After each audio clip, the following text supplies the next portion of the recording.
Over the past decade, there has been as high as a 4,000% increase in children being referred to so-called gender clinics across the United States. I was one of these children.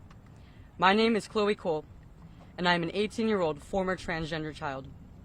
I transitioned from the age of 12 up until 16 when I realized it all was a lie. My story is a cautionary tale. Children and parents across the country have been caught off guard by gender ideology. Discussions about transgenderism and gender identity went from being a relatively benign social oddity to a doctrine that has invaded nearly every academic, medical, and educational institution, seemingly overnight. How did we get to this point?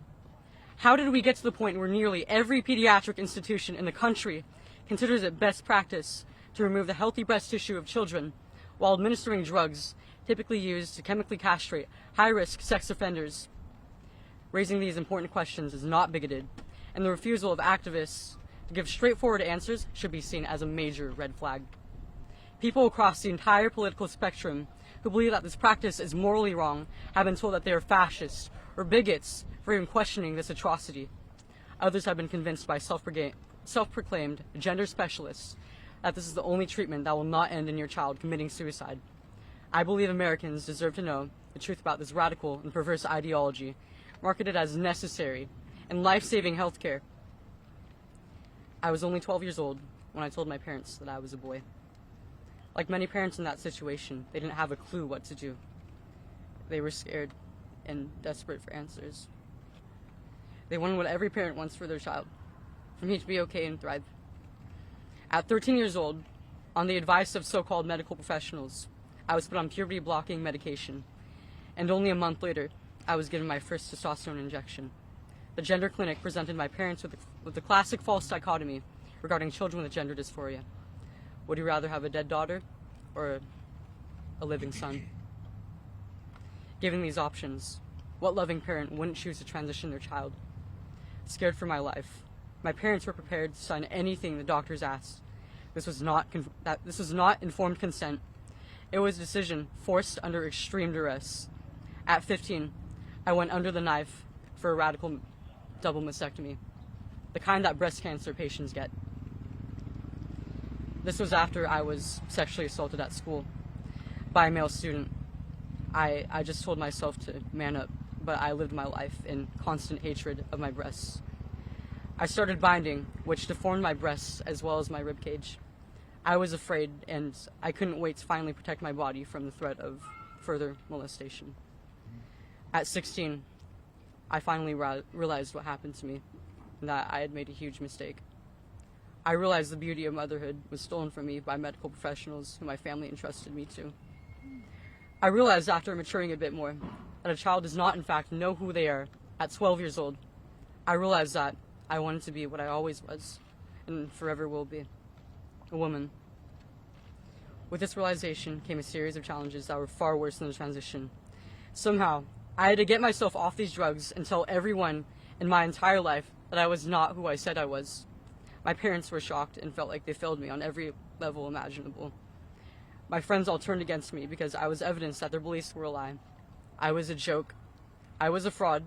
I was many years behind in development, incapable of feeding my future children, and worst of all, completely alone.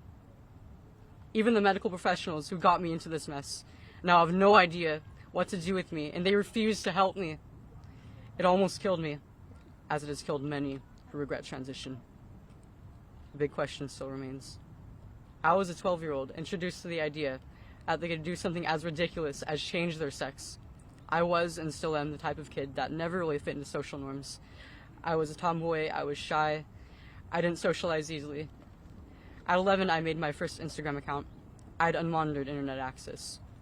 It wasn't long until I was exposed to a ton of LGBTQ content online, and I had never seen anything like it. You mean that all I have to do is subscribe to this ideology, and then I'm an accepted, celebrated, and valued member of the most talked about community on earth? Transgender people are the most celebrated subset of this community. I saw the unbelievable amounts of praise and attention they got online, and subconsciously I yearned to have a piece of it.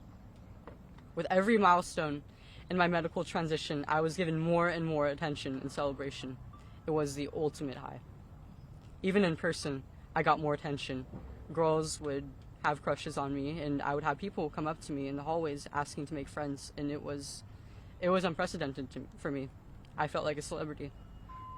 Being a kid, I didn't know just how superficial these relationships were until they all suddenly abandoned me just for struggling to become who I am.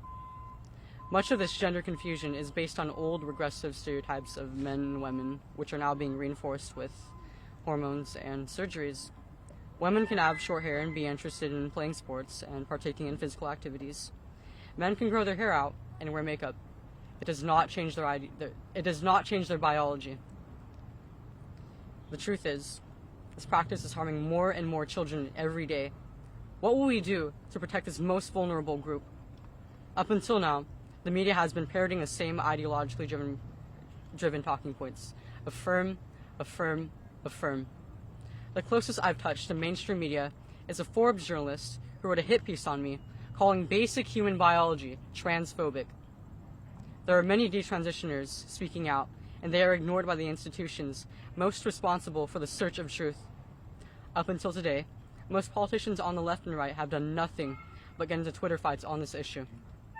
There is no second chance at childhood, so we must do our best as adults to guide our children to pathways that lead to healthy bodies and minds instead of depression and disfigurement. No child deserves to suffer under the knife of a gender-affirming surgeon.